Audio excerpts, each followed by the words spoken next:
JBNN will keep you informed. I'm Michelle Jones. Before we get into the news, please remember to like, subscribe, leave a comment, and share the news with someone today. Now on to the news. St. Catherine wanted man among 3 fatally shot by police. One of the most wanted men in the St. Catherine North Division was among 3 people fatally shot in a confrontation with the police in Spanish Town on Sunday morning. He has been identified as Seymour Geddes, also known as Zim. Residents of Trial Heights in Spanish Town, St. Catherine, were awakened by the sound of gunshots at about 5:30 on Sunday morning. Reports are that at the time, a joint police-military team was on an operation in the area when they were met by gunfire. The lawmen returned the fire. Head of the JCF's Corporate Communications Unit, Senior Superintendent Stephanie Lindsay, says 3 men were fatally shot in the exchange, including Geddes. SSB Lindsay says Geddes was not from Trial Heights. She explains that Sunday's intelligence-led operation was the result of an investigation into his whereabouts. The shooting happened in the Trial Heights area. However, Zimroy, he's from the McVickers Lane area over on the other side of the parish. And in recent time, there have been a number of operations by the police to apprehend him. However, he remained very elusive. So intelligence took them to this particular location.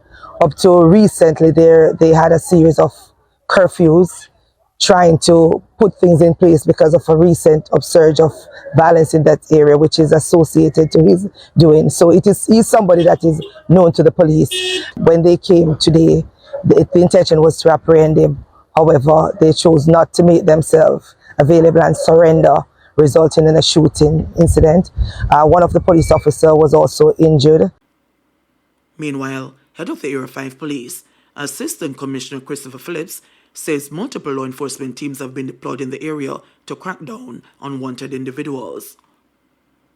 We have situated some teams around wanted persons of interest with the establishment of a AFAT, and we have joined the North and South Special Operations team. And so these teams are going right across Area 5. So the intensity is not just in St. Catherine North, but right across Area 5. There are some communities now that we have close watch on. We talk about places like Cassava Peace up there in St. Andrew North, Grand Spen area, up in Lawrence Tavern area. In St. Thomas, we are also watching Seafort and Yallas and those other communities. So the teams are fully situated around wanted persons of interest. So we have strengthened the intel apparatus as also the investigative trust. The AFAT team certainly have those capabilities that we ensure. And I mean, the results so far is very good. Well, of course, would make another appeal, to persons who find themselves on the wanted list to surrender peacefully. Would prefer that, and we are again appealing for that. That is why we have Wanted Wednesday. We publish these persons who are on the wanted list. Would appeal to family members to try and talk these persons into turning themselves in to the police so that they can have their day in court. Dangus killed in alleged shootout with soldiers, gun recovered. A man was shot dead, and a gun along with several rounds of ammunition were seized during a confrontation with members of the Jamaica Defense Force, JDF, at Bread Lane in Kingston on Sunday night. The police have identified the deceased as 33-year-old Kenil Brown, also known as Dangles, from Bread Lane and Crooked River in Clarendon. Reports indicate that around 10:49 p.m., members of the JDF were on patrol in a service vehicle when they approached the intersection of Charles Street and Bread Lane, where several people had gathered. The soldiers allegedly exited their vehicle when a man dressed in an orange shirt ran into a nearby premises. The soldiers entered the premises, where the man reportedly retrieved a gun from an appliance and pointed it at one of the lawmen. The soldiers subsequently fired 3 rounds in the man's direction, causing him to fall to the ground. The police were later called to the scene, where a Taurus GX4 9mm pistol with a magazine containing 3 9mm cartridges was reportedly retrieved.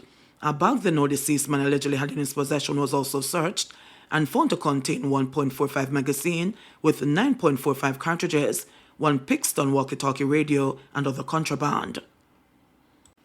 Man shot dead at taxi stand in Crossroads, St. Andrew.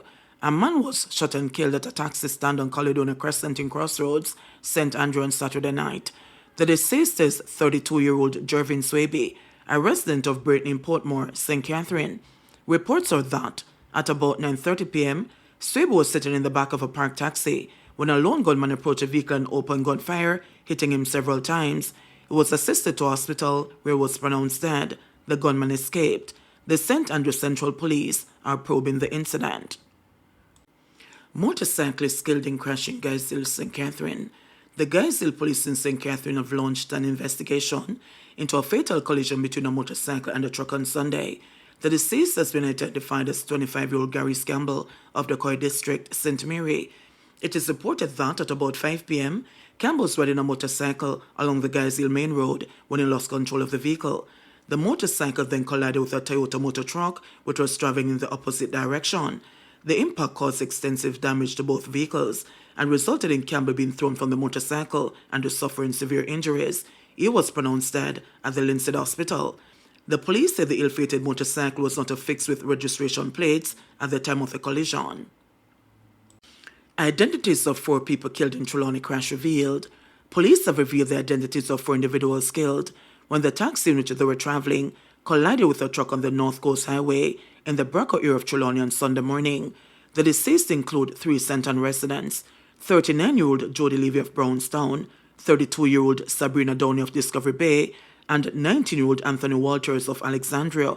The other victim was 59-year-old taxi operator Marlon Lyons of a Braco address. The tragedy occurred when the Toyota Probox taxi, driven by Lyons, crashed into the back of a truck laden with building materials. Reports are that Downey, Lyons, and Walters died on the spot, while Levy died while undergoing treatment at hospital. 3 other passengers from the overloaded taxi are admitted in hospital for treatment.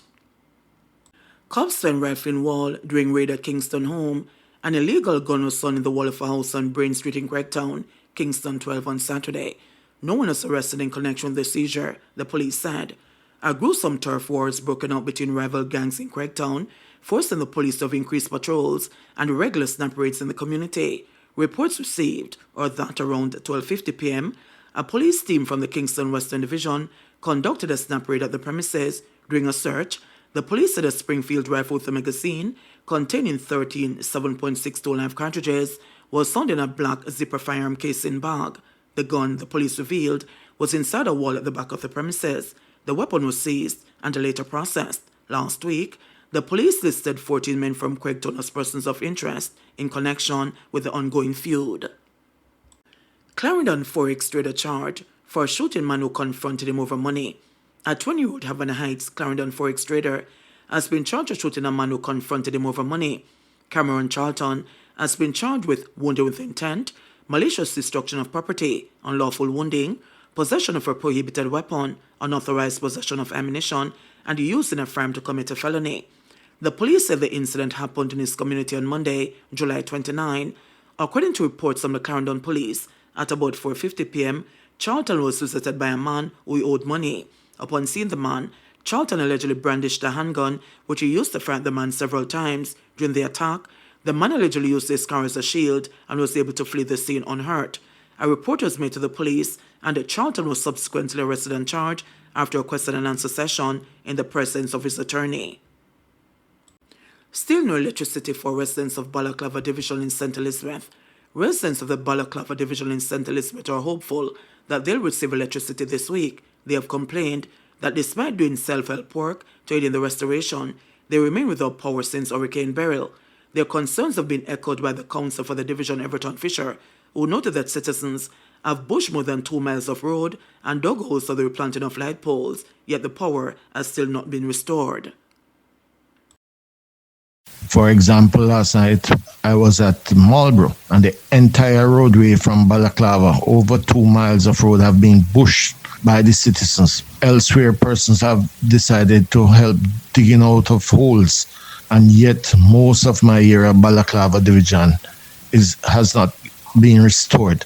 Areas Roses Valley, Marlborough, Content, Lilliput, Paradise. Only yesterday, Mount Pleasant returned to the grid. Or is it because of genuine reasons? I'm therefore calling upon the Jamaica Public Service to expedite the work in the Balaclava area so that citizens can be restored to normalcy. It's over a month now.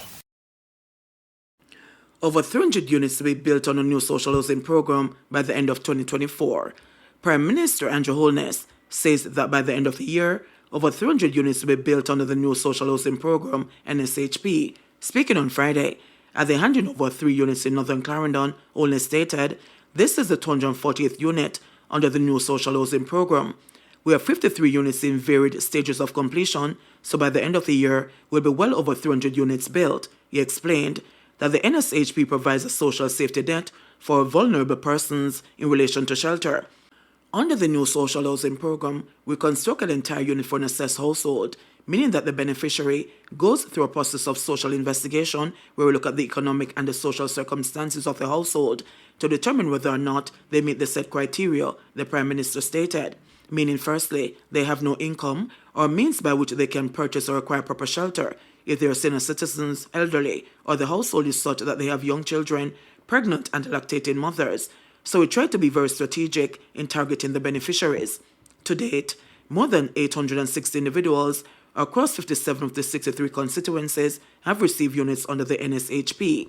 In North Central Clarendon, 7 housing units have been completed, benefiting 24 individuals. Additionally, a total of 75 projects, or 242 units, comprising 419 rooms, are expected to commence between now and the 2025-2026 financial year. Meanwhile, the Prime Minister pointed out that the NSHP is only one element of the government's total policy for housing in Jamaica, in which it has committed to the construction of 70 new units across the island.